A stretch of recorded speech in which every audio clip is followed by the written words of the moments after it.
Hi VC, Dale Gateful 33 back with another video.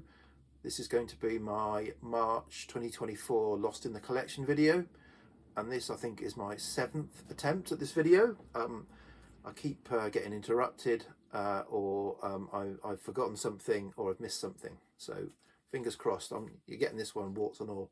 So this month is a little bit different, so I am going back and listening to some records that I've not played for a long time, 5 years or more. But it's not going to be a shootout this month, so those of you who like the shootout, I'm sorry about that. I've got a dozen albums that are strong albums in my collection, and I picked 12 albums from 1969 through to 1980, so one from each year, although I didn't listen to them chronologically.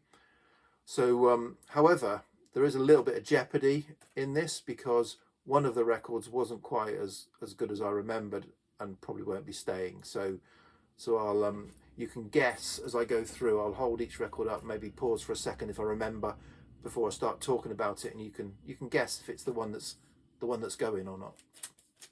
So let's get on with it. Keeping. So Neil Young and Crazy Horse. Everybody knows this is Nowhere, 1969. This is one of, if not my favourite, of the early Neil Young albums. Really enjoyed this. Side one especially is very strong, and the opening track, Cinnamon Girl, is fantastic. Title track, Round and Round, Down by the River, sprawling way to finish side one. So that is just great. And then the Losing End opens side two really strongly, but overall really enjoyable Neil Young album. Okay, moving south, a long way south. Keeping.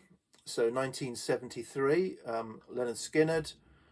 And yeah, I was really into Leonard Skinner as a kid, in my early teens, certainly.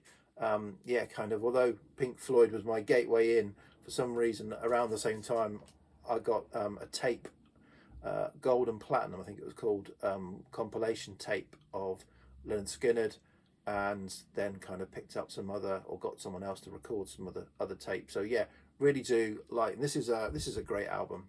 I Ain't the One, Tuesday's Gone, Give Me 3 Steps, Simple Man. That's a great 4 songs to open an album.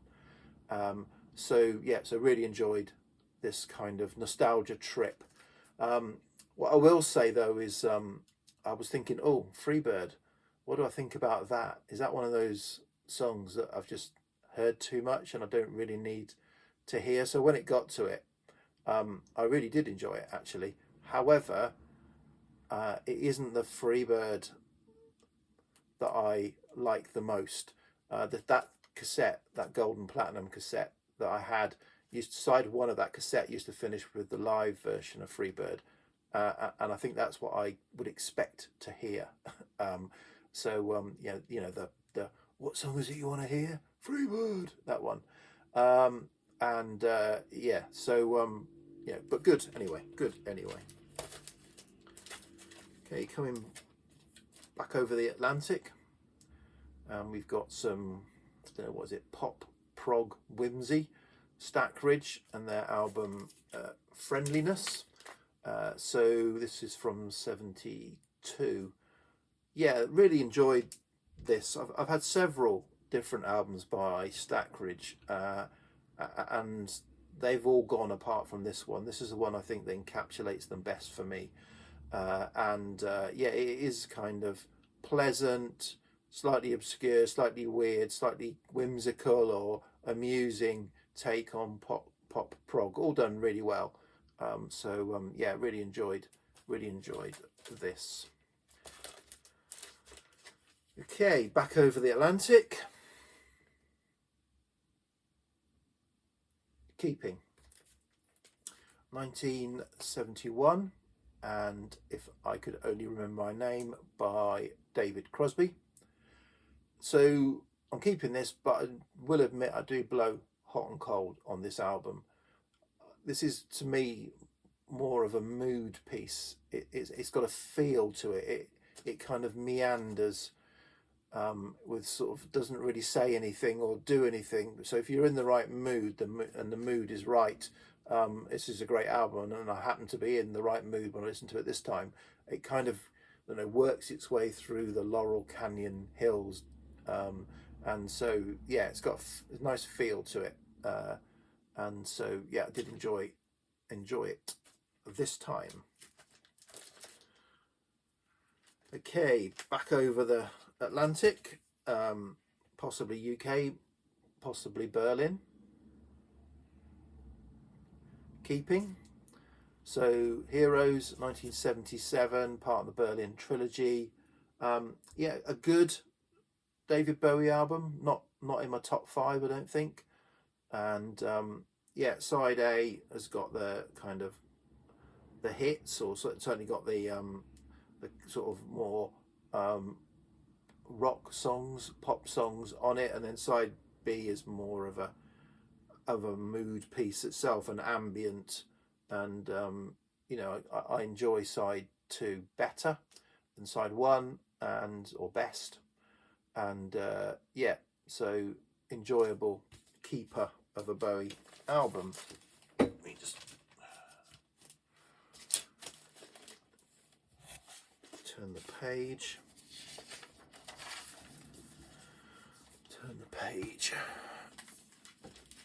Okay. Excuse me. So 1979 next. We're staying in the UK, and this album, another keeper.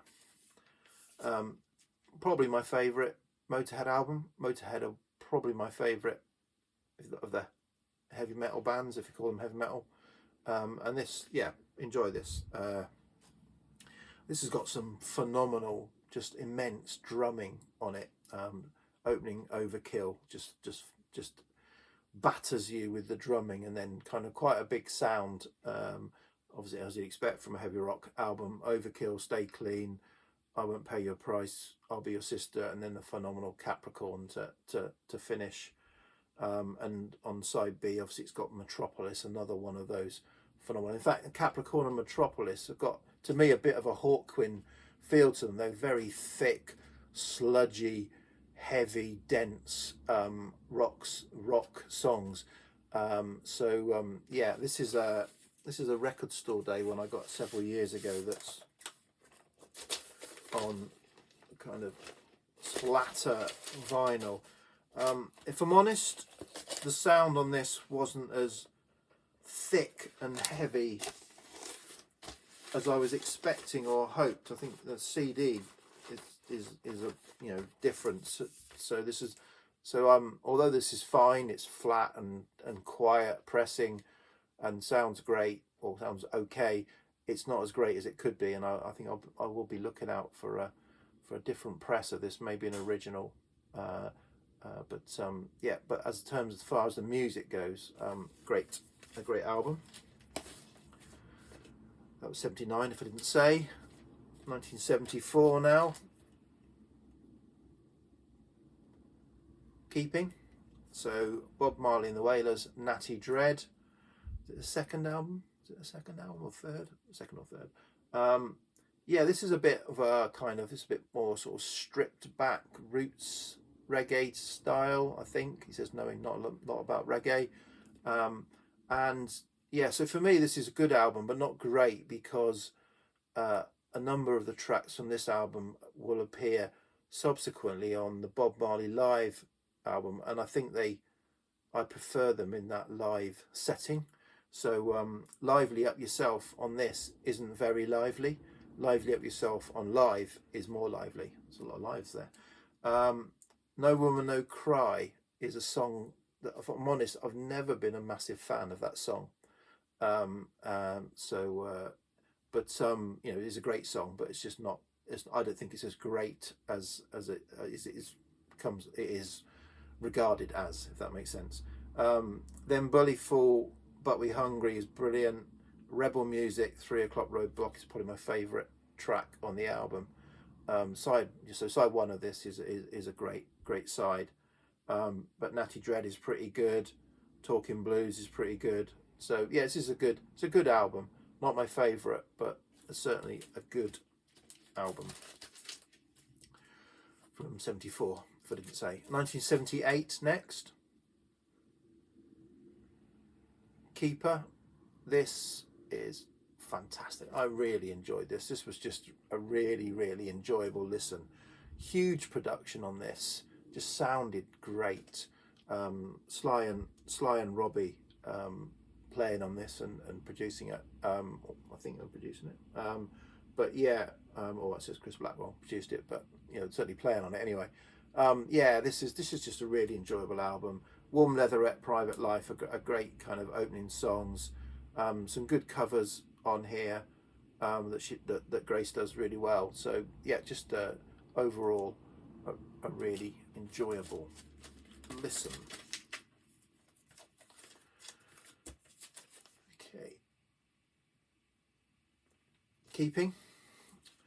So Led Zeppelin Presents. This is an original UK press, and yeah, keeping. Not my favourite Led Zeppelin album. Better than I can remember. Achilles' Last Stand is just a great sprawling song with some fantastic guitar pieces in it, as is For Your Life.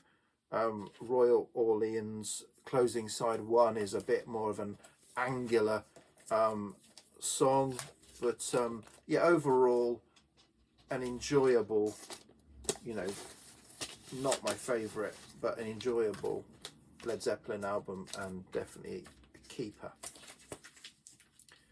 So next to 1970, and this is the one that's probably going. So this is John Phillips of the Mamas and the Papas, and a solo album, singer-songwriter album. I've had it obviously a while. This is a German press. I think it's just called self-titled here. It might have another name in depending which country you're in, but yeah, it's solid, singer-songwriter, very accomplished, but just didn't set me on fire. Didn't wow me. It was just a really competent singer-songwriter album. When I went back to it, I must have been more impressed with it when I first heard it. Sorry, someone's parked their car over the road and the window is flashing in my eyes, the sun's reflecting off the window. And I'm not doing this. I've done 7 takes of this video for different reasons. I'm not doing it again.